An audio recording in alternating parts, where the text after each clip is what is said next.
ترمذی شریف کی روایت ہے، نبی علیہ الصلاۃ والسلام نے فرمایا، اذا اراد اللہ تعالی بعبدہ الخیر، جب اللہ تعالیٰ اپنے کسی بندے سے بلائی کا ارادہ فرماتا ہے، خیر کا ارادہ فرماتا ہے، عجل لہ العقوبۃ فی الدنیا، اس کے گناہوں کی سزا اس کو دنیا ہی میں دے دیتا ہے۔ وَإِذَا أَرَادَ اللَّهُ بِعَبْدِهِ الشَّرَّ، اور جب اللہ تعالیٰ اپنے کسی بندے کے ساتھ خیر کا ارادہ نہیں فرماتا،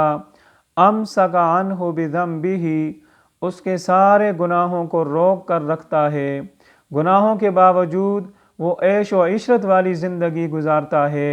اسے کوئی پریشانی نہیں آتی، حتیٰ یوافیہ اللہ